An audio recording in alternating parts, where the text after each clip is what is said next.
Testing, testing. All right, what's up? In this video, I'm going to show you how to get people to quit canceling their policies and actually keep probably the most valuable thing they've ever purchased. Okay? And so what we're going to be using in this video for you insurance agents is applied psychology, or if you're selling info products, anything like that. It's like, how do we decrease our chargebacks, our churn, anything. But I'm going to use insurance related examples because this is something that helped me a lot.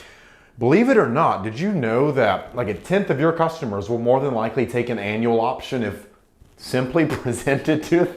Like, sometimes the easiest way to ask for the sale is to just ask for it. Like, it blows my mind. It's like, hey, do you want this thing? Like, do you want to buy this? It's so funny like how much people will confuse and conflate and add complexity to something that is relatively simple. Our brain, your customer's brain, it's not very different. Okay, they're going to take the path of least resistance 99% of the time, unless they're a hardholic. If you're asking what a hardholic is, it's somebody who is addicted to doing things the most hardest possible imagined, perceived way.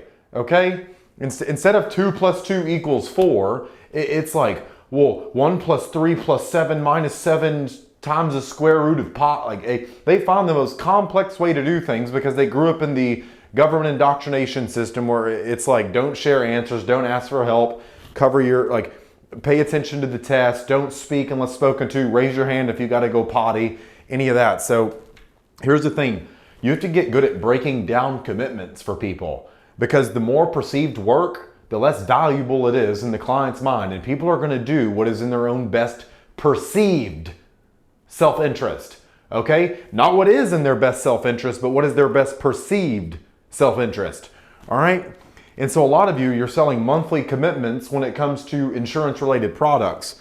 Like $100 a month on a policy is $1,200 a year. All right? Believe it or not, there's a large percentage of people who are signing up for this thing that will still take this. And maybe the insurance company gives them a break and says, hey, it's only $1,100 a month. This would be a steal for more people, and you'd make more money, and they're less likely to cancel in their first 30 days. Why? Because it's one commitment, one decision a year, compared to 12. Okay? So simply by breaking down the amount of commitment, the amount of decisions, the amount of reinforcement they have to do with cognitive bias. What is cognitive bias? For you insurance agents, I'll put it in plain speak. It's, hey, I made this decision to buy this thing. That's first decision. That's number one.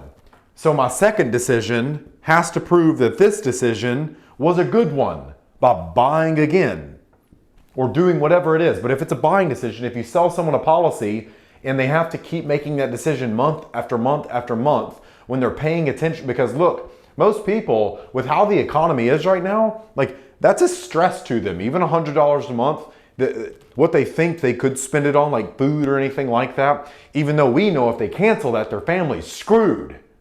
Okay? And so if we can break that down, because what you end up with is 12 of these decisions a year. If we can break that even to biannually, two payments, or quarterly, 4 payments, anything like that, if we can break down the chunks of the commitment to lower purchasing decisions, you'll have an increase in retention. Okay?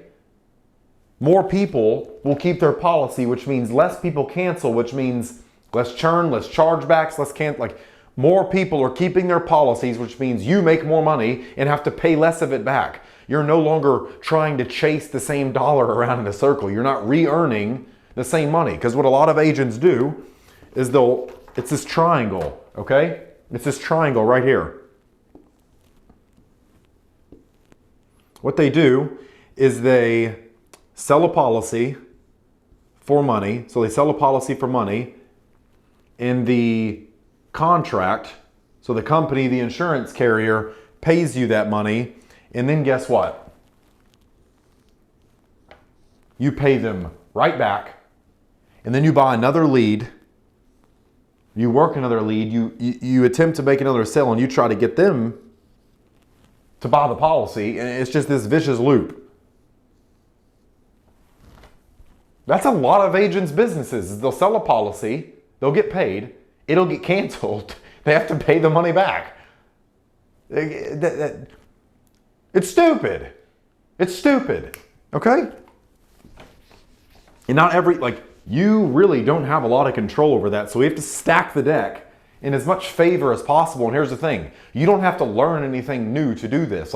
You don't have to get better at poker to win the poker game. All I'm asking you to do is move to a different poker table where the players are idiots, okay? Because you're probably playing with a lot of smart people right now. Not really, but here's the thing. If you just move to an easier table to win at where the odds are higher for you, because more people will fold, more people will blunder or make mistakes, sacrifice their queen for if we can move to that table, you'll naturally just make more money. Why? The odds are ever in your favor, my dear friend, in the words of the Hunger Games.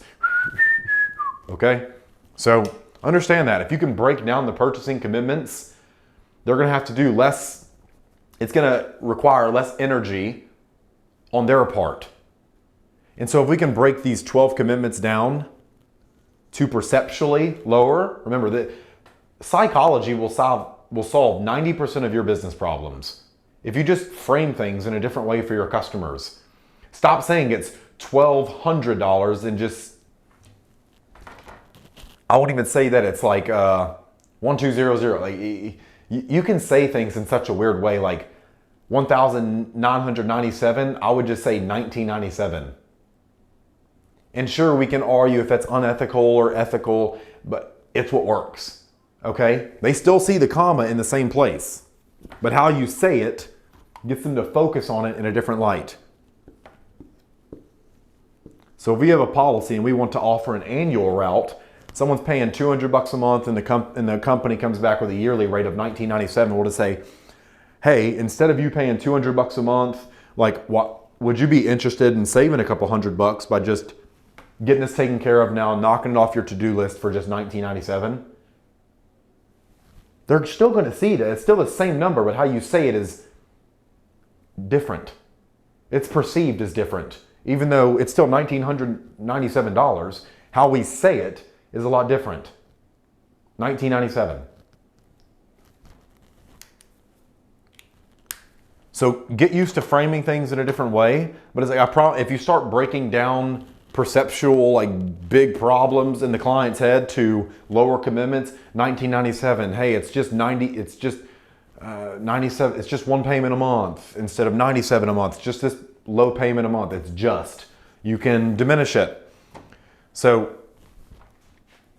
this helped a lot when I started getting more people on annual and quarterly plans for their insurance billing, and a lot more people stopped canceling because they had less stuff to worry about. So hope that helps. It's something you can start doing today, and let me know how that works for you. All right, so that's all I got for you in this video. Let me know whatever you're struggling with. I'll make a video for it to help you get over it, and I will see you guys in the next one. All right, like, subscribe, all that stuff. See ya.